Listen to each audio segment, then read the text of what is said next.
अस्सलाम वालेकुम, मैं आपका होस्ट मोहम्मद अरशद आपकी खिदमत में एक नई वीडियो लाया हूँ। वो जो है विलियम शेक्सपियर का वेरी पॉपुलर ड्रामा हैमलेट, जो आपको देखकर बहुत अच्छा लगेगा। तो मैं वीडियो स्टार्ट कर दूँ। ये वीडियो बहुत इंटरेस्टिंग है, तो लास्ट तक देखिएगा तो आपको मुकम्मल समझ आएगी। तो स्टार्ट करते हैं वीडियो। बहुत ही फेमस प्ले है हमारे बॉलीवुड में। इस पे एक फिल्म भी बन चुकी है हैदर नाम से। बहुत ही अच्छी फिल्म है, देखिएगा। भाई वैसे तो विलियम शेक्सपियर जो कुछ भी लिखा करते थे सब चीजें कमाल होती थी, एक मिल का पत्थर होती थी। लेकिन ये विलियम शेक्सपियर का बहुत फेमस प्ले है दोस्तों।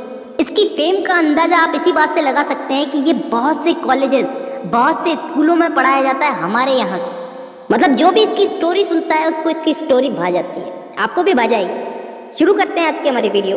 Let's begin. देखिए दोस्तों, कहानी को शुरू करने से पहले जैसा कि मैं हर बार करता हूँ, कैरेक्टर्स के बारे में बताऊंगा जिससे दिमाग में कहानी फिट हो जाएगी एकदम।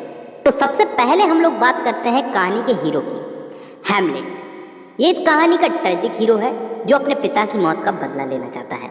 और इस कहानी का विलन यानी कि इसका चाचा, जी हाँ, इसका चाचा क्लॉडियस इस कहानी का विलन है। ये इसका चाचा क्लॉडियस, इसने धोखे से हैमलेट के पिताजी को मार दिया था, यानी कि इसके पिताजी को धोखे से मार दिया था। और ये हैमलेट के फादर को मारने के बाद इसकी माँ से शादी भी कर लेता है। तो अभी तक हमारे सामने दो कैरेक्टर्स हो गए, हैमलेट और उसका चाचा क्लॉडियस। ये दोनों हीरो और विलन है इस कहानी के। अब मैं तीसरा कैरेक्टर आपके सामने लेके आऊंगा जिससे क्लॉडियस शादी करता है, यानी कि हैमलेट की माँ गर्ट्रूड। इस गर्ट्रूड ने, यानी कि हैमलेट की माँ ने, हैमलेट के फादर की मृत्यु के तुरंत बाद ही इस क्लॉडियस से शादी कर ली। और हैमलेट के मन में इसी बात का गुस्सा है कि इसने मेरे चाचा से शादी क्यों की। दोस्तों, चौथा कैरेक्टर है पोलोनियस।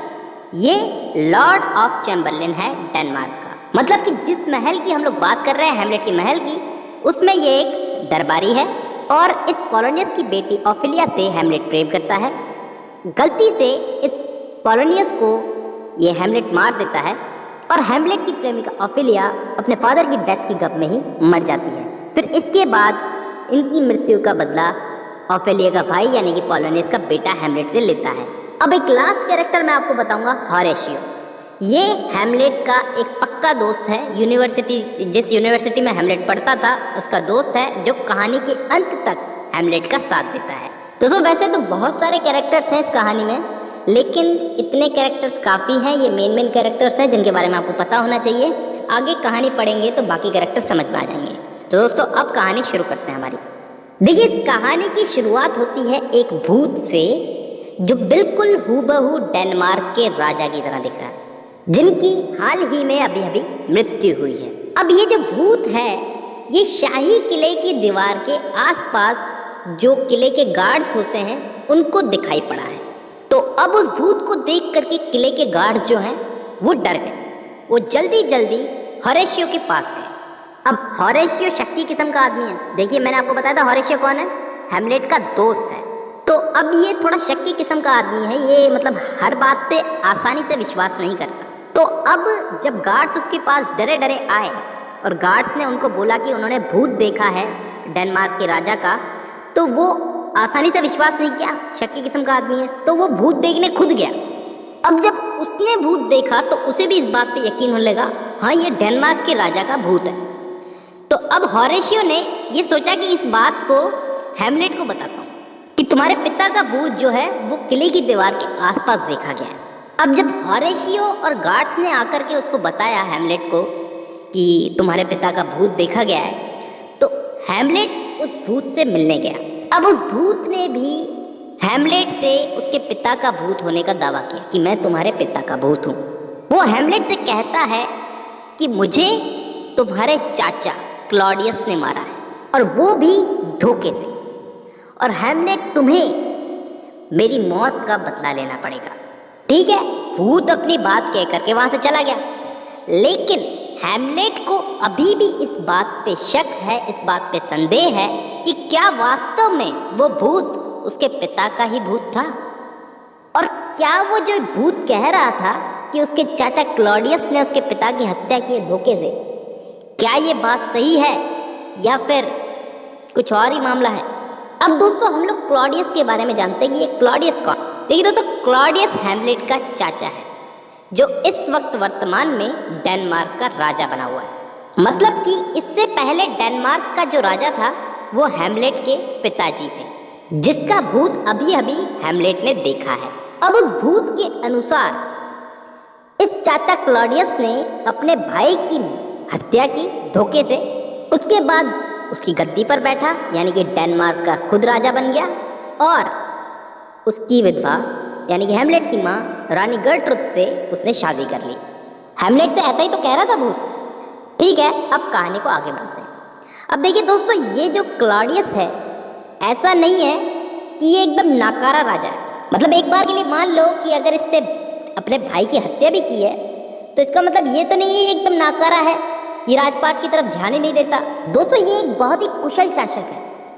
मतलब कि एक अच्छा तो नहीं कह सकते लेकिन एक वीर शासक है। इसने अपनी कंट्री को नॉर्वे के आक्रमण से बहुत अच्छे से हैंडल करके रखा है। मतलब अपनी कंट्री को बहुत अच्छे से बचा के रखा है।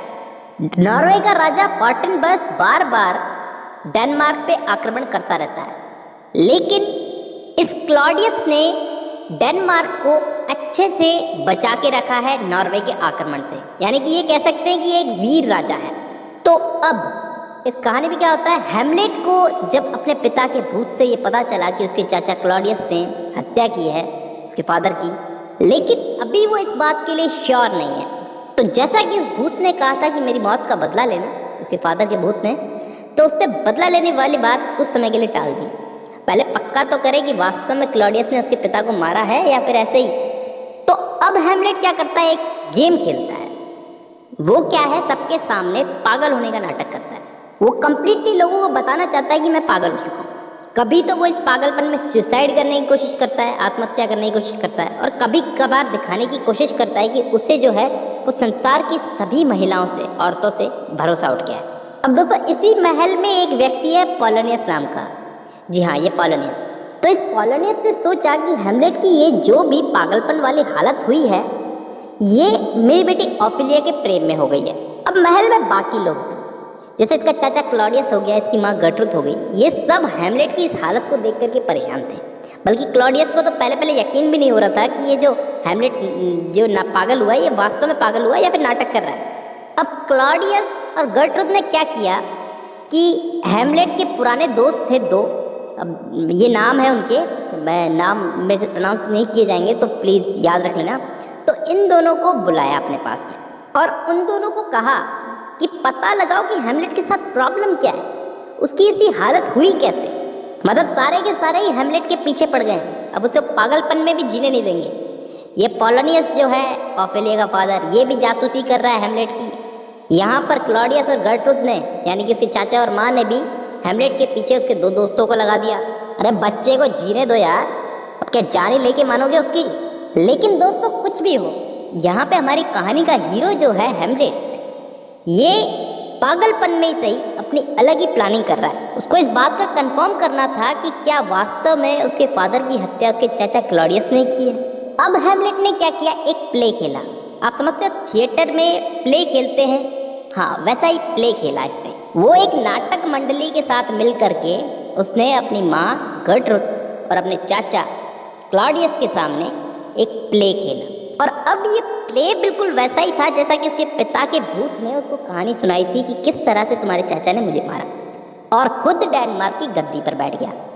अब हैमलेट ये देखना चाहता था कि ये प्ले देखने के बाद इसके चाचा क्लॉडियस का क्या रिएक्शन होता है। अगर वास्तव में क्लॉडियस ने उसके फादर को मारा होगा तो उसका रिएक्शन साफ देखने को मिलेगा, नहीं तो फिर झूठ ही है सब कुछ है जो। अब प्ले शुरू हुआ तो अब उसका चाचा जो है उस प्ले को देख रहा था। उसी वक्त जब मर्डर का सीन आया, शायद उसे कुछ लगा, वो मर्डर वाले सीन में उठ करके चला गया क्लॉडियस वहाँ से। तो अब क्लॉडियस जब उस प्ले को आधे में छोड़ करके वहाँ से चला आया तो इस बात से क्या साबित होता है, इस बात से क्लॉडियस की गिल्ट साबित होती है, यानी कि वो भूत सही था। अब हैमलेट को भी पक्का यकीन हो गया कि हाँ क्लॉडियस ने ही मेरे फादर को मारा है। और वहाँ दूसरी तरफ क्लॉडियस को भी ये भरोसा हो गया कि हैमलेट जो है वो पागल वागल नहीं है, वो पागल होने का नाटक कर रहा है। तो अब दोस्तों इस प्ले में क्या होता है कि हैमलेट की माँ गर्ट्रूड वो हैमलेट को अपने कमरे में मिलने बुलाती है। तो जब हैमलेट अपनी माँ से मिलने जा रहा होता है तो वो क्या देखता है, वो देखता है कि क्लॉडियस अकेला है, तो अब हैमलेट के पास मौका है कि वो क्लॉडियस को मार दे, क्योंकि वो बिल्कुल अकेला है और एकदम निहत्था है। वो अपने पिता की मौत का बदला ले सकता है, लेकिन उस वक्त हैमलेट ने उसे ये समझ करके छोड़ दिया, वो ये समझ करके रुक गया कि उस वक्त क्लॉडियस प्रार्थना में था। क्लॉडियस उस वक्त ईश्वर की प्रार्थना में था और हैमलेट ने उसको ये समझ करके नहीं मारा कि अगर इस वक्त मैं प्रार्थना के वक्त इसको मारूंगा तो इसकी आत्मा जो है वो स्वर्ग में जाएगी और इस जैसे आदमी को तो नर्क में जाना चाहिए, तो इसको अभी छोड़ देते हैं। तो अब हैमलेट वहाँ से चला गया अपनी माँ के रूम में, जैसा कि माँ ने उसको बुलाया था, आओ हैमलेट मुझसे मिलो। अब जब हैमलेट अपनी माँ के रूम में जाता है तो वो उससे पूछती है कि तुम ऐसा क्यों कर रहे हो हैमलेट, तुम अपने चाचा के साथ ऐसा क्यों कर रहे हो। अब इन दोनों माँ बेटे के बीच में बहुत सारी बातें हुई। अब इन्हीं बातों में हैमलेट उस पर बहुत गुस्सा करता है, अपनी माँ पे, उसको बहुत कोसता है और गालियाँ भी देता है। मतलब इतना एग्रेसिव हो जाता है वो कि गर्ट्रूड को लगता है कि कहीं हैमलेट गुस्से में उसे मार ना दे।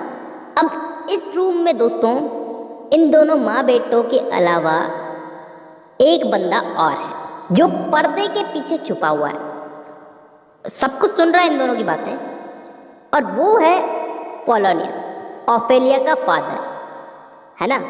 वो जासूसी शुरू से ही कर रहा था हैमलेट की।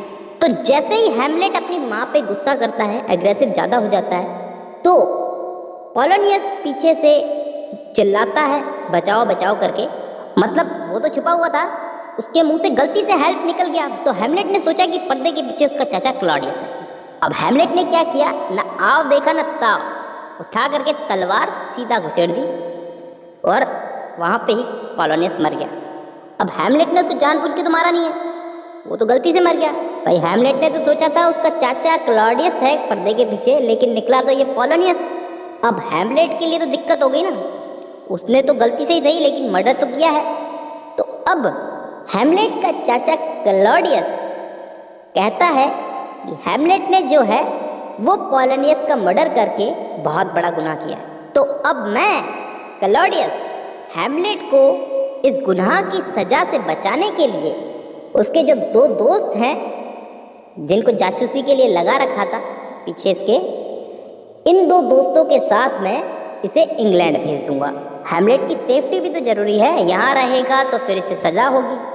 लेकिन ये क्लॉडियस हैमलेट को इंग्लैंड भेज करके इसको सेफ नहीं करना चाहता था, इसको इंग्लैंड भेज के मरवाना चाहता था। अब इस क्लॉडियस ने क्या किया, हैमलेट के जो दोस्त थे जिनके साथ हैमलेट को ये भेज रहा था, उन दोनों को एक लेटर पकड़ा दिया और कहा कि ये लेटर जो है जा करके इंग्लैंड के राजा को दे देना। वो इंग्लैंड का राजा जो है हैमलेट का वहीं पे ही चैप्टर जो है क्लोज कर देगा। अब दोस्तों पोलोनियस का मर्डर हुआ है तो इसकी बेटी ऑफेलिया यानी कि हैमलेट की प्रेमिका, वो उस बेचारी को बहुत दुख हुआ और दुख में ही वो मर गई। शायद उसने सुसाइड की थी, अब वो बता नहीं रखा कैसे मरी। अब ये दोनों बाप बेटी दोनों मर गए। अब इस कहानी में एंट्री होती है ऑफेलिया के भाई की।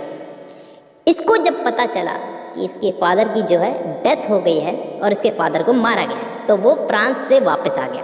अब ये लियर्स, ये ऑफेलिया का भाई है, ये फ्रांस से आया तो है लेकिन ये अपने पिता की मौत का बदला लेने आया है हैमलेट से।